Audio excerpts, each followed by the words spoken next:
तो हेलो दोस्तों, नमस्कार। मैं हूं प्रकाश परिहार और आप देख रहे हैं YouTube channel Prakash physical study and motivation.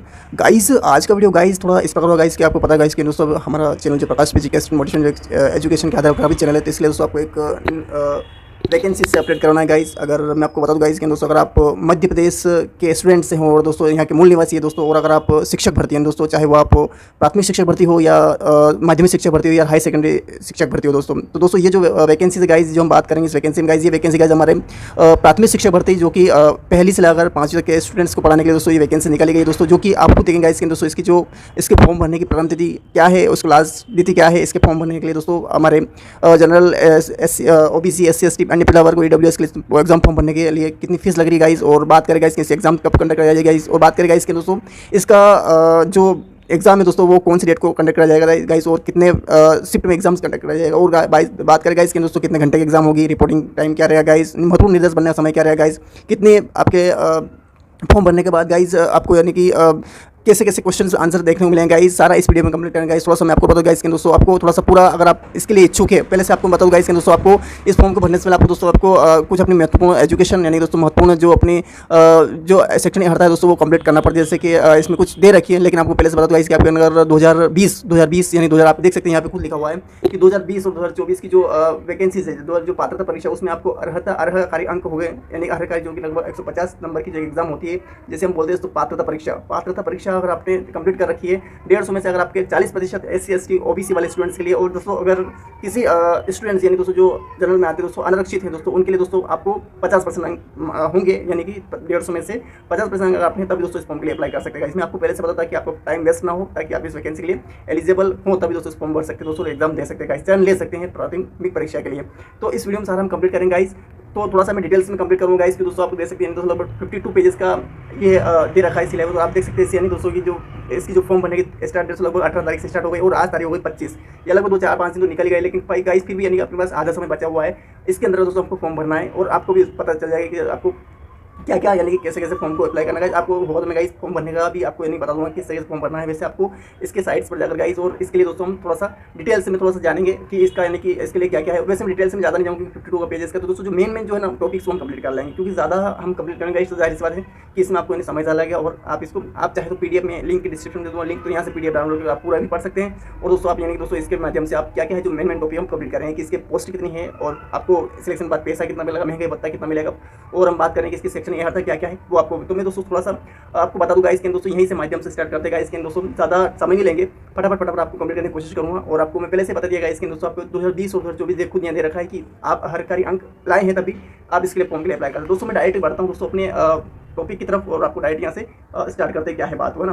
तो सबसे पहले गाइस मैं आपको बता दूं मध्य प्रदेश कर्मचारी चयन मंडल ने ये क्योंकि ये MPSB ही इसको कंडक्ट करता है, इससे दे रहा पूरा चंदौली मेन रोड, इसका जो एड्रेस आप देख सकते हैं चैनल पर स्टेट भोपाल चार्ज, जो ये पूरा आपको पूरा पढ़ना है ताकि आपको इस बात से परिचित हो। फोन नंबर 0755 25 2 फैक्स और 0755 25 499 ये MP रोड गवर्नमेंट है ना, ये तो आप पूरा यानी इसका एक बार नजर डाले ताकि आपको कि हाँ इस एड्रेस से दोस्तों ये कंडक्ट रहा है। तो दोस्तों मध्य शासन स्कूल शिक्षा विभाग मध्य शासन जनजाति कार्य विभाग के अंतर्गत प्राथमिक शिक्षक चयन परीक्षा 2025 कंडक्ट कराई जा रही है। क्या है किसके लिए, मतलब ये जो है प्राथमिक शिक्षक चयन भर्ती अलग होती है और पात्रता परीक्षा अलग होती है, दोनों अलग अलग होती है और सभी के लिए अलग होती है। प्राथमिक परीक्षा भी अलग होती है, माध्यमिक के लिए अलग होती है और हायर सेकेंडरी के लिए अलग होती है। अभी दोस्तों 2020 में जो कंडक्ट कराई गई थी दोस्तों प्राथमिक माध्यमिक के लिए की गई थी, लेकिन जो 2024 में जो कंडक्ट कराई गई थी गाइस वो कराई गई थी गाइस प्राथमिक के लिए दोस्तों, माध्यमिक के लिए दोस्तों तो खेल गायन नृत्य के साथ साथ विषय के भी थे सब्जेक्ट, लेकिन जो प्राथमिक के थे उनके लिए खेल गायन और संगीत ही था, है ना, खेल गायन संगीत और नृत्य वादन ये था माध्यमिक के लिए, और प्राथमिक के लिए केवल खेल गायन और नृत्य ही था, लेकिन विषय सब्जेक्ट नहीं था। तो इसलिए दोस्तों केवल 2020 में ही एग्जाम पात्रता परीक्षा कंडक्ट कराई गई थी, जो कि जिसके आपके अगर क्वालिफाई मार्क्स हैं यानी 150 में से लगभग आपके 75 या 70 से अबव नंबर है, 80 नंबर है, तो भी आप इसके लिए अप्लाई कर सकते हैं फॉर्म को।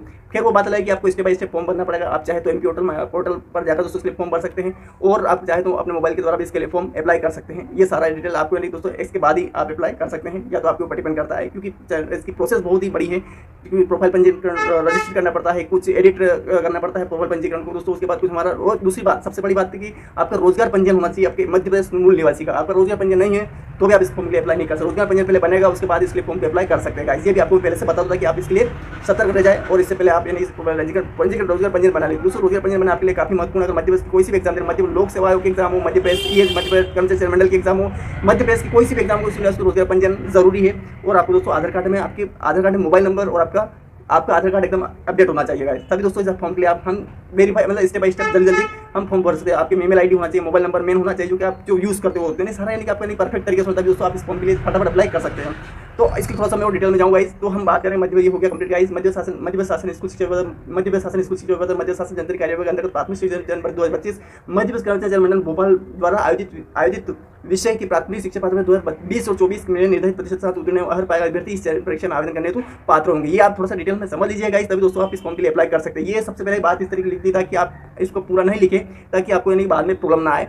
खैर वो पढ़ेंगे वो बात अलग हो जाएगी, ताकि आपके आने वाले एग्जाम की दोस्तों आपको अनुभव मिल सके कि हाँ इसमें क्या क्या चीज़ आती है, कैसे एग्जाम होती है, क्या चयन पात्रता परीक्षा होती है, क्या चयन परीक्षा होती है, सारा आप इस एग्जाम के लिए दोस्तों सही तरीके से आप यहाँ से भी आप समझ सकते हैं कि कैसे चयन परीक्षा में क्या क्या चीज़ें होती है, कैसे एग्जाम तो आप तो भी आप एग्जाम को इस पीडीएफ को इस वीडियो को देख सकते हो और इस पीडीएफ को पढ़ सकते हैं ना, समझ सकते हैं, पढ़ सकते। अब बात करें परीक्षा संचालन नियम पुस्तिका। परीक्षा संचालन परीक्षा का संचालन किस तरीके से किया जाएगा, नियम पुस्तिका क्या रहेगी है ना। ऑनलाइन आवेदन पत्र के लिए आप दोस्तों मैंने पहले से बता दिया था आपको दोस्तों 18/7 यानी 18 जुलाई 2025 से एग्जाम्स के फॉर्म बनना स्टार्ट हो गए हैं गाइस, और अंतिम तिथि 1 अगस्त 2025 को। और खास बात यह कि 1 अगस्त जैसे ही फॉर्म कंप्लीट होंगे अंतिम तिथि होगी, और उसके एक दिन पहले से ही एग्जाम्स यानी कि एग्जाम की जो डेट है वो एग्जाम कंडक्ट करने मतलब कराने के लिए स्टार्ट हो जाएगा। वो आपको बता जैसे आवेदन पत्र में संशोधन करने प्रांत 18/7 से स्टार्ट हो जाएगी। अगर कोई डिटेल अगर आपको कोई गलती से कोई पहली बात तो गलती नहीं करना है, अगर गलती हो गई गाइस तो गलती होने के लिए उसको आपको संशोधन करने के लिए 50 रुपये अलग से शुल्क लिया जाएगा लॉगिन करने के लिए, और उसके लिए आप इससे पहले गाइस आप फॉर्म भरते काफ़ी थोड़ा सही तरीके से फॉर्म को अप्लाई करें, थोड़ा रिलैक्स तरीके से दोस्तों स्टेप बाय स्टेप चीज़ों को फिल करें, ताकि बाद में आपको कोई प्रॉब्लम ना होगा और आप अच्छे तरीके से फॉर्म को अप्लाई कर सके। तो पहले से थोड़ा ध्यान रखें कि बाद में कोई आपको यानी शुल्क भी देना पड़े और डबल से आपको संशोधन ना करना पड़े, थोड़ा इस बात का हमेशा ध्यान रखें गाइस। अब आगे हम बढ़ते हैं आवेदन पत्र संशोधन के लिए अंतिम तिथि 6/8 है ना। संशोधन करने के लिए दोस्तों आपको 5 दिन और एक्स्ट्रा मिल जाते हैं दोस्तों, और इस फॉर्म के लिए अब दोस्तों सबसे बड़ी बात परीक्षा देने का दिन क्या रहेगा, तो 31 अगस्त रविवार से स्टार्ट हो जाएगी फॉर्म भरना, यानी कि एग्जाम 31 अगस्त से एग्जाम स्टार्ट हो जाएगी, इस बात का ध्यान रखें गाइस।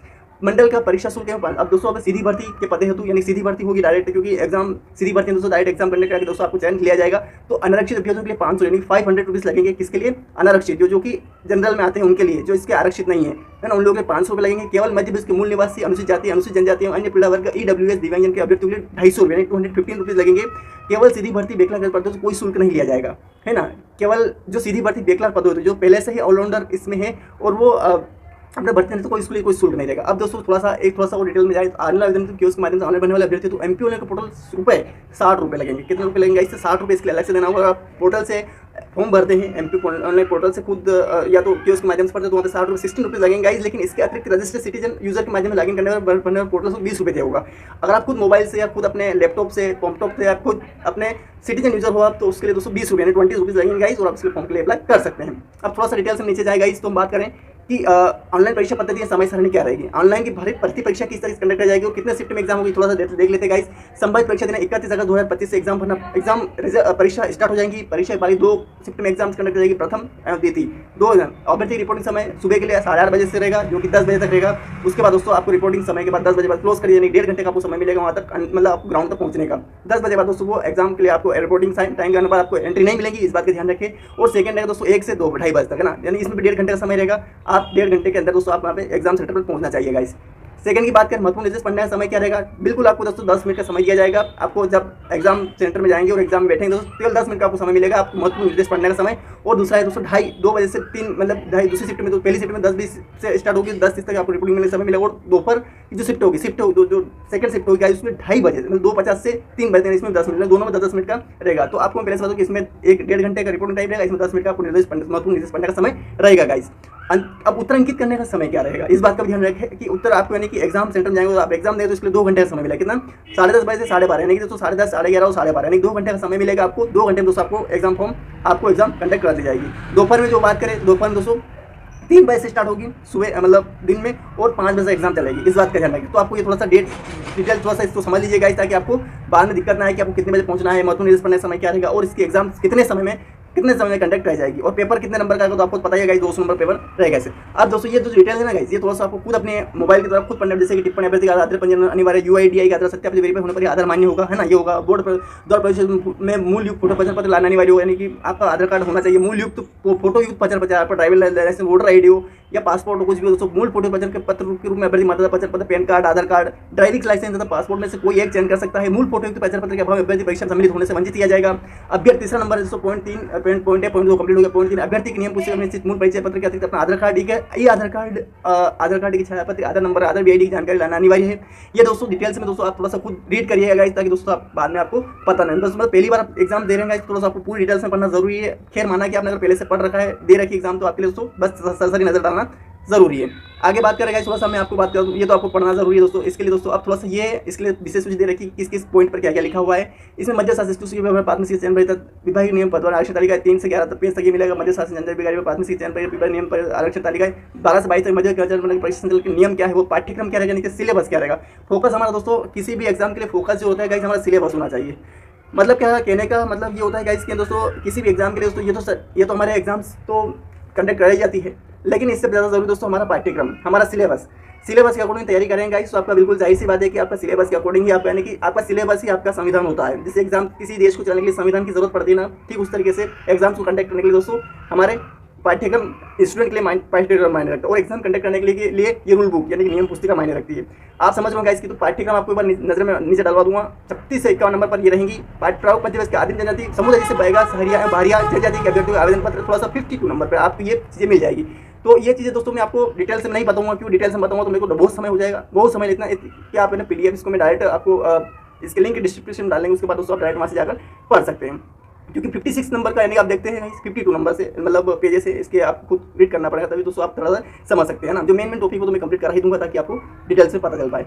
अब दोस्तों मैं थोड़ा सा बता दूं, अध्याय 1 फर्स्ट मध्य शासन स्कूल शिक्षा विभागीय नियम प्राथमिक शिक्षा चयन परीक्षा संबंधित विभागीय नियम पदवार आरक्षण तालिका। यह निर्देश उन समस्त आवेदकों पर लागू होंगे जो मध्य प्रदेश शासन स्कूल शिक्षा विभाग के अंतर्गत प्राथमिक शिक्षक पद पर सीधी भर्ती पैकेज प्राथमिक शिक्षा चयन पर 2025 आवेदन कर रहे हैं, है ना। अब तो ये जो मेन चीज़ ये है कि आपको थोड़ा सा ये डिटेल पढ़ने की जरूरत है कि मध्य प्रदेश राज्य स्कूल शिक्षा सेवा शिक्षण समाज सेवा भर्ती नियम 2018 तथा संशोधित नियमों के नियम 8 के उपनियम 5 में से चयन परीक्षा निम्न शर्तों आयोजित होंगी। तो पहली बात करें प्राथमिक शिक्षा है, आपको 3 स्टेप में एग्जाम की पहली बात तो आपका बता दूंगा इसकी, यानी दोस्तों आपने किसी भी सब्जेक्ट में स्नातक यानी जैसे हम बोलते हैं ग्रेजुएशन कर रखा हो, पोस्ट ग्रेजुएशन कर रखा हो तो अच्छी बात है, क्योंकि हम हाई सेकेंडरी के लिए भी एलिजिबल हो पाते हैं। हाँ, इन सभी के लिए कॉमन चीज़ होगी दोस्तों हमारा BEd होना चाहिए, DLEd होना चाहिए, BA LLEd होना चाहिए, है ना। तो ये सब दोस्तों हमारे इसके लिए ज़रूरी होता है। तो ये तो आपको नीचे सेक्शन योग्यता में सेक्शन अर्थ में देखने को मिलेगा, लेकिन आपको गाइज आपको पता होना चाहिए दोस्तों कि आप इस शिक्षा भर्ती के लिए दोस्तों आपको BEd DLEd या फिर 2 वर्ष का आपको यानी कि डिप्लोमा होना चाहिए, तभी दोस्तों आप इस एग्जाम के लिए एग्जाम फॉर्म भर सकते हैं। यानी बहुत सारी चीज़ें हमारे लिए कंपलसरी है, अगर नहीं करेंगे गाइज तो हम इस फॉर्म के लिए तो हम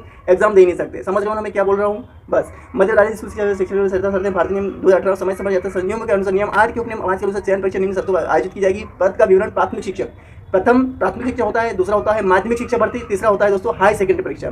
पद की श्रेणी तृतीय श्रेणी होगी, यानी कि ये तृतीय श्रेणी की, क्योंकि प्रथम वर्ग तो आपका होता है हाई सेकेंडरी का, द्वितीय वर्ग होता है दोस्तों माध्यमिक शिक्षा का, और तीसरा होता है प्राथमिक शिक्षा का। तो पद की श्रेणी तृतीय होगी। आवेदन पत्र निर्देश पुस्तिका कर्मचारी चयन मंडल भोपाल विभाग के अनुसार होगा। ये बात आप इसको चीज़ को समझ लीजिएगा।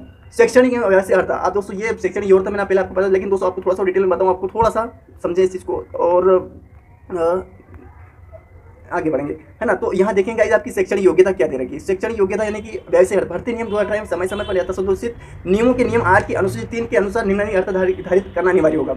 आप क्या क्या आपकी होना चाहिए, शैक्षणिक योग्यता क्या होनी चाहिए, थोड़ा सा डिटेल्स में आपको इसको चीज़ को समझिएगा। यहाँ पे दे रखा है सबसे पहले गाइस की यानी कि पात्रता कर्मचारी चयन मंडल मध्य प्रदेश भोपाल के द्वारा आयोजित प्राथमिक शिक्षा पात्रता परीक्षा 2020 अथवा 2024 में निर्धारित प्रतिशत के साथ उत्तीर्ण और पाएगा ना अभ्यर्थी आवेदन करने हेतु पात्र होंगे। ये तो पहले हमने शुरुआत में ही पढ़ लिया था इस चीज़ को, है ना।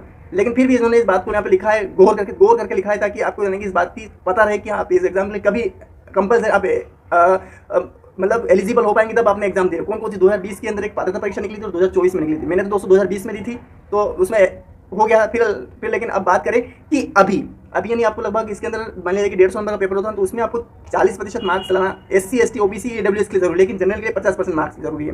यानी कि 80 का वो नंबर होंगे ना आपके पात्रता परीक्षा में, तो आप इसके लिए एग्जाम पहले फॉर्म भर सकते हैं। समझ रहे हो ना मैं क्या बोल रहा हूँ। अब बात करें प्राथमिक शिक्षा भर्ती नियम 2018 समय समय पर नियम 8 अनुसूची 3 के अनुसार निम्नलिखित योग्यता अभ्यर्थी आधारित करना अनिवार्य। दोस्तों मैं आपको इसको शॉर्टकट में बता दूंगा, ज़्यादा समय नहीं लेते हुए। आपका 50% आपके 12th में होना चाहिए, है ना। इसमें प्राथमिक डायरेक्ट आपको यहाँ पे लिखा हुआ है, डायरेक्ट बता देता हूँ। कम से कम 50% के साथ हायर सेकेंड यानी 12th इसके समक्ष प्राइमरी शिक्षा 2 वर्ष का डिप्लोमा, DLEd BLEd कुछ भी होना चाहिए। हाँ, BEd होना है तो DLEd भी हो तो भी चलेगा। विशेष परीक्षा 2 वर्ष डिप्लोमा है उसके समकक्ष यानी कि उसके बराबर में कोई डिप्लोमा होना चाहिए, है ना। या BA DLEd कुछ भी होना चाहिए, लेकिन 12th के साथ होना चाहिए और प्राइमरी शिक्षा में 2 वर्ष का डिप्लोमा कंप्लीट होना चाहिए, तभी इस फॉर्म के लिए अप्लाई हम कर सकते हैं। समझ रहे हो क्या बात है। अब आगे बात करेगा हम कम से कम 45 अंकों के साथ हायर सेकेंडरी अथवा इसके समकक्ष NCT national central teacher education विनिमय 2002 के अनुसार प्राइमरी शिक्षा में 2 वर्ष डिप्लोमा, यानी 2 वर्ष डिप्लोमा आपका होना ही चाहिए, बीएड डीएलएड तो होना ही चाहिए, तभी आप इस फॉर्म के लिए अप्लाई कर सकते हैं। कम से कम 50 अंकों के साथ हायर सेकेंडरी तो उसके समकक्ष प्राइमरी शिक्षा शास्त्र में 4 से स्नातक उपाधि बीएलएड ये होना चाहिए। तो फॉर्म पर स्नातक उपाधि प्राइमरी शिक्षा में 2 वर्ष डिप्लोमा तो उसके समकक्ष होना चाहिए। इस फॉर्म पर नोट अनुसूचित जाति, अब यहाँ पर थोड़ा नोट में क्या दे रखा है उस चीज़ को गहराई से पढ़ने की कोशिश करें। अनुसूचित जाति, अनुसूचित जनजातियों, अन्य पीढ़ा वर्गों तथा दिव्यांग अभ्यर्थियों के शैक्षणिक योग्यता 5% छूट जाएगी। यानी दोस्तों आपको अगर अनुसूचित जाति यानी कि एससी है सब स्टूडेंट्स है, अनुसूचित जाति यानी अनुसूचित एसटी के स्टूडेंट है, अन्य पिछड़ा वर्ग ओबीसी है ना, अदर बिलो कास्ट के अगर आप हैं तथा दिव्यांग अभ्यर्थियों के लिए शैक्षणिक योग्यता में 78 अंकों में 5%, अगर 45% है तो 50% तो 45% मान्य होगी, 45% तो 40% मार्क्स में मान्य होगी। इस तरह दोस्तों आप इसके फॉर्म के लिए अप्लाई हो जाएंगे। अंक सूची उपाधि शैक्षणिक विभाग से मान्यता प्राप्त संस्थान के ही मान्य होंगे। मान्यता प्राप्त संस्थान के होने चाहिए, ऐसा नहीं कि किसी दूसरे देश से करके आए हो और पता नहीं कहाँ से करके आए हो और वो मान्य नहीं होंगे, इस बात की ध्यान रखें। इसके अतिरिक्त अन्य समस्त आवश्यक प्रमाण पत्र राज्य शासन द्वारा अभिभावित सक्षम अधिकारी द्वारा जारी किए गए प्रमाण पत्र स्वीकार किए जाएंगे। यह दायित्व पूरी तरह अभ्यर्थी का होगा। आयु सीमा की बात करें फटाफट तो 21 वर्ष न्यूनतम, यानी कि आप 21 साल के होंगे। वैसे हर स्टूडेंट 21 साल का होता है, तभी दोस्तों उसके लिए इतनी एजुकेशन कंप्लीट कर पाता है, ये बात तो सभी जानते हैं, है ना। फिर मैं आपको बता दूं अधिकतम आयु 1 जनवरी 2025 को लागू होगी। आवेदन अधिकतम आयु अतिथि शिक्षक न्यूनतम 3 शैक्षणिक सत्रों में अन्य न्यूनतम 200 दिवस में मध्य शासकीय विद्यालय में अतिथि शिक्षकों में अध्यापन कार्य किया तो उनकी अधिकतम आयु ये रहेगी। अगर बाई चांस आपने अगर किसी अतिथि शिक्षक के रूप में आपने किसी सरकारी स्कूल पढ़ाया है तो दोस्तों आपके लिए आयु सीमा में ये छूट मिल जाएगी। अगर मान लिया कि आपने पुरुष आवेदक यानी अनारक्षित एसटी आप जनरल के हैं और आप 40 साल के लिए अधिकतम आयु मान्य, उसके आधार होंगे तो आप मान्य। लेकिन अगर आपने पढ़ाया है 200 यानी कि 203 साल आपने पढ़ाया या फिर 200 दिन आपने कार्य भी किया है वहाँ पे, तो आप दोस्तों 49 साल के भी होंगे दोस्तों, तो भी आप इस फॉर्म के लिए अप्लाई कर सकते हैं। उन्होंने महिला अनारक्षित यानी कि महिलाओं के लिए किया तो 45 जगह उन्होंने लगभग प्रत्येक उन्होंने 9 साल बढ़ा दिए हैं। आप अगर एग्जाम आपने अति शिक्षक के रूप में पढ़ाया है। पुरुष महिला मध्यस्थल के नियम मंडल सोशल कर्मचारी नगर सैनिक 45 नगर सैनिक अगर कोई हैं तो उसके लिए दोस्तों, और आपने ये सारे एजुकेशन कंप्लीट करते दोस्तों, तो उसके लिए दोस्तों आपको कोई उसके लिए शिक्षक कोई सीमा नहीं है, वो फॉर्म भर सकता है ना। पुरुष महिला मध्य आरक्षित जनजाति अन्य पिछड़ा वर्ग के लोगों के लिए क्या है 45 और इसके लिए 54, यानी अधिकतम सीमा 45 दी गई। और अधिकतम आप अगर पढ़ाया है आपने अति शिक्षक के रूप में 200 दिन मतलब 3 साल के अंदर या फिर 203 शैक्षणिक सत्रों में न्यूनतम 200 दिन भी पढ़ाया, यानी 3 शैक्षणिक सत्रों में, यानी अगर आपने मान लिया 3 सालों के अंदर 200 दिन भी पढ़ा लिया, यानी कि कह सकते हैं कि 3 चौक 12 यानी मतलब 6 या 7 महीने, है ना। 6 या 7 महीने भी अगर 3 साल के अंदर पढ़ाया तो भी दोस्तों इसके लिए आप एलिजिबल हो सकते हैं, है ना। ये बात दे रखी है। मतलब मूल स्थानीय निवासी दिव्यांगों के लिए 45 साल 54 साल मतलब कुल मिला दोस्तों, यानी कि आपको 9 साल का इसमें बेनिफिट मिल रहा है ना। तो समझे इस बात को। न्यूनतम आयु सीमा करना 1/1/2025 के अनुसार आधार की जाएगी। आयु तो आयु सीमा संबंधित छूट जो मूल निवासी स्थानीय निवासी को ही देगी, यानी कि अगर आप मध्य प्रदेश के मूल निवासी हैं तभी दोस्तों इस चीज़ का फायदा ले पाएंगे, वरना और किसी स्टेट के उत्तर प्रदेश बिहार पंजाब या फिर हम बात करें हिमाचल प्रदेश उत्तराखंड उत्तर प्रदेश या फिर जम्मू कश्मीर और आंध्र प्रदेश तमिलनाडु केरल, है ना, ये अगर होंगे त्रिपुरा अगरतला मिजोरम मणिपुर ये इधर के होंगे गाइस, तो आप इसके लिए दिल्ली वगैरह इसके लिए हरियाणा इसके लिए कोई अप्लाई नहीं कर पाएगा गाइस, आपको ध्यान रखना है। मध्य प्रदेश मूल्य व्यक्ति हुई कंडिका 6 आयु सीमा छूट का लाभ प्राप्त होगा। मध्य प्रदेश शासन के सामान्य प्रशासन विभाग भोपाल के परिपत्र 73/104/2022 आने 2021 दिनांक 2 फरवरी 2022 के अनुसार आर्थिक रूप से कमजोर वर्ग ईडब्ल्यूएस के अभ्यर्थियों को आयु सीमा में छूट का प्रावधान नहीं है। उसके लिए आयु सीमा में कोई प्रावधान नहीं है। किसके लिए? मध्य प्रदेश के मूल स्थानीय निवासी कोई कंडिका आयु सीमा में छूट का लाभ प्राप्त होगा। मतलब मूल निवासी के ही जो होंगे उन्हीं को आयु सीमा में 6.2 यानी कि 6.2 ये तो 6.3 है, कौन सा ये 6.3 है, लेकिन 6.2 की बात करी हमने तो 6.2 आयु सीमा में छूट का लाभ प्राप्त। मध्य शासन सामान्य प्रशासन भोपाल के परिपत्र क्रमांक 104/2022 आने 2021 दिनांक 2 फरवरी 2022 के अनुसार आर्थिक रूप से कमजोर वर्ग ईडब्ल्यूएस के अभ्यर्थियों को आयु सीमा में छूट का प्रावधान नहीं है। आर्थिक रूप से यानी दोस्तों जो ईडब्ल्यूएस आते हैं ना उनके लिए तो यहाँ पे कोई इसके लिए नहीं दे रखा है, केवल अन्य अनुसूचित दे रखा है कि मध्य प्रदेश के आरक्षित जैसे अनुसूचित जाति अनुसूचित जनजाति और अन्य पिछड़ा वर्ग के लिए कि लोगों दोस्तों इसके लिए आयु सीमा है, वरना ईडब्ल्यूएस के लिए नहीं है। 62 की कंडिका में दे रखा है, आप इसमें देख सकते हैं गाइस। अब गाइस में थोड़ा सा और नीचे जाओ थोड़ा सा, तो आप उम्मीदवार को जो भूतपूर्व सैनिकों की आयु का निर्धारण मध्य राज्य स्कूल शिक्षा सेवा शर्तें भर्ती नियम 2018 8 के अनुसार होगा। ऐसे उम्मीदवार जो भूतपूर्व सैनिक को अपनी आयु में उसके उम्मीदवार को जो भूतपूर्व सैनिकों की आयु का निर्धारण मध्य राज्य स्कूल शिक्षा सेवा शैक्षणिक समाज की सेवा शर्तें भर्ती नियम 2018 के नियम 8 के अनुसार होगा। ऐसे उम्मीदवार को जो भूतपूर्व सैनिक को अपनी आयु में से उसके द्वारा पहले की गई समाज सेवा की अवधि कम करने की अनुमति दी जाएगी, बस इसके परिणाम जो आयु निकले वो अधिकतम आयु सीमा से 5 वर्ष से अधिक न हो, है ना। इस कहने का मतलब ये है कि जो भूतपूर्व सैनिक है उसकी आयु में उसके द्वारा पहले की गई समाज सेवा की अवधि कम करने की अनुमति दी जाएगी। यानी दोस्तों मान लिया कि 45 साल की जो एज दे रखी है उससे पहले उसने कोई सेवा कर रखी है गाइस, उसके बाद अगर वो फॉर्म भरना चाहता है तो उसके बाद अनुमति इसके परिणाम से जो आयु निकले वही अधिकतम आयु सीमा से 5 वर्ष से अधिक न हो। अगर मान लिया कि 45 साल का और उसने 5 साल तक और फॉर्म के लिए उसको एलिजिबल है तो 5 साल तक ही वो एलिजिबल रह पाएगा, इस बात का ध्यान रखना गाइस। अब ये सारी चीज़ आपको एक बार रीड करने की जरूरत है क्योंकि ज़्यादा मैं पढ़ूंगा इसको काफ़ी बड़ा वीडियो बन जाएगा। आपको मेन टॉपिक से परिचित का वैसे मेन टॉपिक हमारे कंप्लीट हो चुके हैं। अब दोस्तों ये आपको थोड़ा सा वेतन क्या मिलेगा आपको इसके बारे में दोस्तों पद का विवरण प्राथमिक शिक्षक न्यूनतम वेतन 25,300 रुपये मिलेंगे आपको प्रति महीना। महंगाई भत्ता 8-9 हज़ार जो भी अलग होता है वो अलग होगा। परीक्षा अवधि में भर्ती नियम 2018 क्या उपनियम 38 के अनुसार वेतन देगा, यानी 2018 की जो भर्ती परीक्षा परिवीक्षा अवधि में भर्ती नियम 2018 के अनुसार उपनियम 13 के अनुसार वेतन दे होगा और शिक्षा से अर्हता होने के लिए करोड़ न्यूनतम प्रतिशत निम्न होगा। तो दोस्तों इसमें मेन चीज़ जो मैंने बताई गाइस, यही मेन चीज़ है कि आपका पदनाम अनुसूचित जाति, अनुसूचित जनजाति, अन्य प्रवर्ग एवं दिव्यांग आर्थिक रूप से कमजोर वर्ग के लिए और अन्य के लिए प्राथमिक शिक्षा जो बढ़ती है उसके लिए 40% आपका अनुसूचित जाति, अनुसूचित जाति, अन्य प्रवर्ग, दिव्यांग व्यक्ति, आर्थिक रूप से कमजोर के वर्ग के लिए और अन्य 50% इसके लिए दोस्तों, यानी कि 40% अन्य जो आरक्षित क्षेत्र के लिए और अन्य जो सामान्य जनरल मार्ग उसमें 50%। दोस्तों आप ये जितनी चीज़ें देखेंगे गाइस, आपको मैं PDF आपको खुद एक बार रीड करना है, आपको वीडियो स्टॉप करके आप पढ़ सकते हैं गाइस। मैं आपको डायरेक्ट ले जाता हूँ गाइस, इसकी जो पाठ्यक्रम, इसकी जो कुछ दे रखी गाइस, इसके जो उसके यानी कि पद कितने क्या है, कौन से जिले में कितने पद है, इसके लिए तो आप सर से नजर डालने गाइस ताकि आपको पता चल पाए कि क्या क्या है। तो ये है दोस्तों, यानी लगभग अतिथि प्राथमिक शिक्षा, अतिथि शिक्षा प्रवर्ग कुल पद दोस्तों बात करें 4060 पद है। कितने?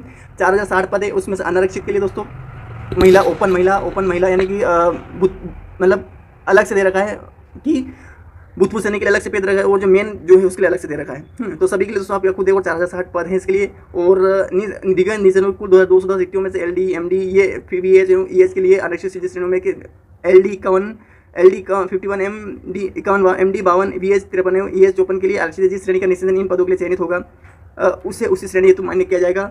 पद प्रत्येक श्रेणी की बिना वर्ग ओपन की उपलब्धि रिक्तियों में समाहित है गाइस। ये आप दोस्तों यानी दोस्तों ये दिव्यांगजन के लिए अलग जो श्रेणियाँ होती हैं जिसमें अस्थिबाधित होता है, आँख से होता है, कान से होता है और बात करें गाइस, यानी दोस्तों बोलने में उससे दिक्कत आती है गाइस। तो उसके लिए दोस्तों अलग अलग इसके लिए वैकेंसी दे रखी है, 210 वैकेंसी अलग से निकाल रखी है और ये अलग अलग दोस्तों। और बात करें अन्य के लिए दोस्तों लगभग 1380 पोस्ट है महिला पुरुष मिला के और भूतपूर्व सैनिक को भी साथ मिला है गाइस। AWS के दोस्तों 375 पोस्ट, अनुसूचित जाति के लिए 705 पोस्ट है गाइस, अनुसूचित जनजाति के लिए 545 पोस्ट है गाइस और अनुसूचित जनजाति के लिए और अन्य प्रवर्ग के लिए 1055। लगभग कुल मिला दोस्तों आप बात करें लगभग 4060 इसकी पोस्ट है, अलग अलग पोस्ट दे रखी गाइस। तो आप इसके लिए थोड़ा समझ सके गाइस कि नहीं कितनी वैकेंसी आपके लिए, आप इस वैकेंसी के लिए कितने वैकेंसी के लिए कितने मान्य है गाइस, है ना। तो इस बात थोड़ा सा समझे। अब थोड़ा सा बात करें गाइस, हम नीचे आते गाइस, थोड़ा सा खुद डिटेल पढ़िएगा गाइस क्योंकि दोस्तों मैं पढ़ूंगा इस वीडियो बहुत बड़ा बन जाएगा, पहले ऑलरेडी बड़ा बन चुका है। अब हम बात करें गाइस थोड़ा सा मैं इसकी पाठ्यक्रम की बात कर लेते हैं। पाठ्यक्रम आपको एक बार पाठ्यक्रम पर नजर डलवा देता हूँ गाइस, क्योंकि दोस्तों एक काम करिए गाइस, पाठ्यक्रम आप PDF पर खुद जाकर देख सकते हो। पाठ्यक्रम भी काफ़ी लंबा चौड़ा होगा इसका, क्योंकि पाठ्यक्रम ये पूरा नॉर्मलाइजेशन मार्क किस तरीके से किए जाएंगे ये भी इसका यानी पूरा दे रखा है। क्योंकि दोस्तों बात यहाँ पे ये नहीं है, मैं चाहूँ तो पूरा आपको पढ़ के सुना सकता हूँ, बता सकता हूँ, लेकिन 3 घंटे का प्रश्न 60 मिनट, 2 घंटे 2.5 मिनट ये दोस्तों विकलांगों के लिए बात की, 2 घंटे का प्रश्न 40 मिनट, 30 मिनट की अवधि प्रश्न के लिए 30 मिनट, ये विकलांगों के लिए बात की गई दोस्तों। लेखन श्रेणी में जो अलग से विकलांग श्रेणी में आते हैं उनके लिए बात की गई गाइस। अब बात करें गाइस थोड़ा सा हम नीचे आते गाइस, इसका चयन प्रक्रिया इसका क्या है, इसका यानी कि फॉर्म किस तरीके से भरना ये भी इसमें डिटेल्स में सारी यानी कि स्टेप बाय स्टेप चीज़ें बता रखी है गाइस। यानी दोस्तों अब दोस्तों यहाँ पे हमारा शुरू होता है दोस्तों इसका यानी प्राथमिक शिक्षा परीक्षा 2025 परीक्षा योजना पाठ्यक्रम पर नजर डालना जरूरी गाइस, क्योंकि अध्याय 4 में 4 चीजें दे रखी है। तो आप देख सकते हैं गाइस कि प्राथमिक शिक्षा 2025 परीक्षा योजना पाठ्यक्रम क्या है। तो भाग विषय जो सभी अन्य प्रश्नों की संख्या लगभग कुल अंक है और ये हिंदी भाषा क्वेश्चन प्रश्न 15 आएंगे, 100 में 15 और कुल 15 रहेंगे क्वेश्चन नंबर। अंग्रेजी भाषा इंग्लिश के लिए 15 क्वेश्चन आएंगे, इसके 15 रहेंगे। गणित के 20 क्वेश्चन आएंगे, इसमें 20 नंबर आएंगे। विज्ञान के 30 क्वेश्चन आएंगे, इसके 30 क्वेश्चन रहेंगे। सामाजिक विज्ञान के 20 क्वेश्चन आएंगे, यानी कुल मिलाकर आपको हिंदी और अंग्रेजी मिलाकर 15 क्वेश्चन रहेंगे। गणित के 20 क्वेश्चन रहेंगे, है ना, और विज्ञान के 30 क्वेश्चन रहेंगे और सामाजिक विज्ञान के 20 क्वेश्चन रहेंगे। यानी कुल मिलाकर आपको 15, 30, 60 और 40 यानी कि कुल मिलाकर आपको 100 नंबर का पेपर रहेगा गाइस। आप इसके लिए खुद आप हिंदी में क्या क्या आएगा गाइस आप खुद पढ़ सकते हैं, हिंदी में क्या क्या चीज़ शामिल रहेगी।